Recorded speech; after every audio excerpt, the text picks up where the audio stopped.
Tu crées du contenu, mais tu ne sais pas si le tout est bien optimisé. As-tu une stratégie de contenu efficace? Je te donne la réponse dans cette émission.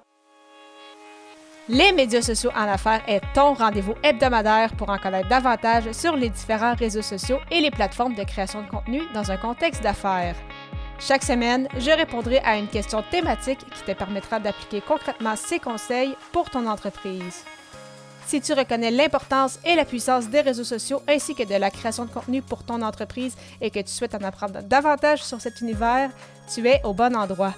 Je suis Amélie Delebel, travailleuse autonome dans le domaine des communications et marketing depuis février 2020. Je travaille avec les réseaux sociaux et dans la création de contenu depuis 2014. Les médias sociaux en affaires est mon deuxième podcast après Athlète Entrepreneur, lancé en janvier 2019. Bienvenue sur mon podcast. Salut et bienvenue sur les médias sociaux en affaires, épisode 334, alors qu'aujourd'hui je réponds à la question « Comment planifier une stratégie de contenu gagnante ?» Tout d'abord, encore une fois, sans surprise, la base est bien évidemment d'identifier ton ou tes personas ainsi que définir tes objectifs. Est-ce que tes personas sont bien identifiés? Est-ce que tu sais à qui tu t'adresses? C'est quoi le langage à adopter? C'est quoi les termes qu'ils utilisent? C'est quoi leurs défis, etc.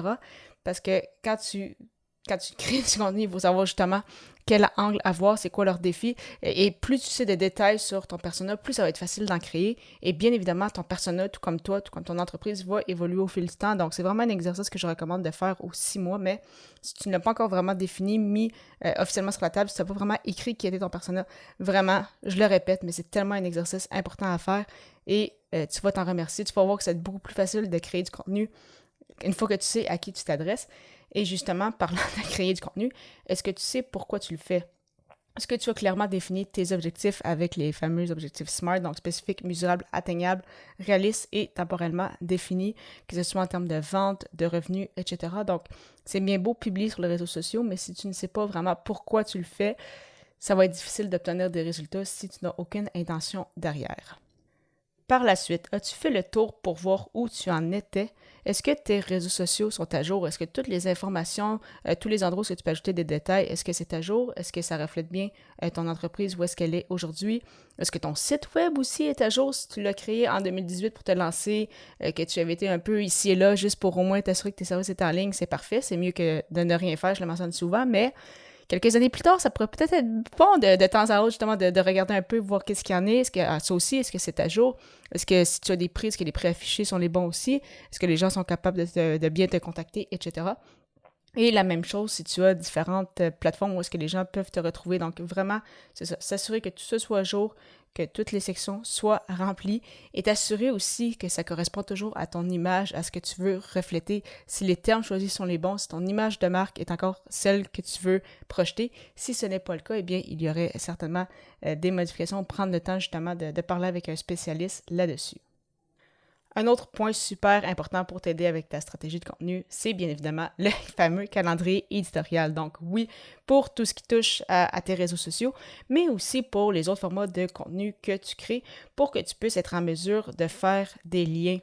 Parce que si tu publies sur les réseaux sociaux, par le côté un peu comme moi, tu as peut-être un podcast, tu as peut-être un blog, tu as peut-être une chaîne YouTube, tu rédiges des infolettres, eh bien c'est bien de faire des liens à travers tout ça. Mais si ce n'est pas mis dans un seul endroit, des fois, ça peut être facile de l'oublier ou ça peut être difficile justement de dire « Ah, mais c'est vrai, j'ai parlé de tel sujet il y a 3 semaines, j'aurais pu en glisser un mot » et ainsi de suite. Donc, si vraiment tu as un calendrier, ça te permet justement d'être beaucoup mieux structuré.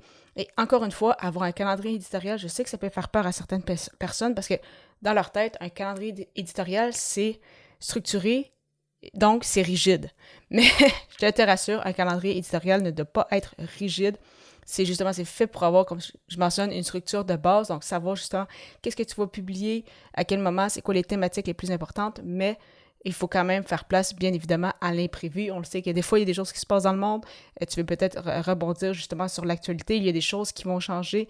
Par exemple, en 2020, tu avais beau avoir fait un calendrier éditorial 1 an d'avance, si tu veux. On s'entend pour dire que ça a certainement dû changer des choses à partir de mars-avril. Donc, vraiment important de penser un calendrier éditorial, d'avoir un plan en tête, de savoir où est-ce que tu t'enlignes, mais être structuré ne veut pas dire être rigide, et ça, je trouve ça super important de le préciser.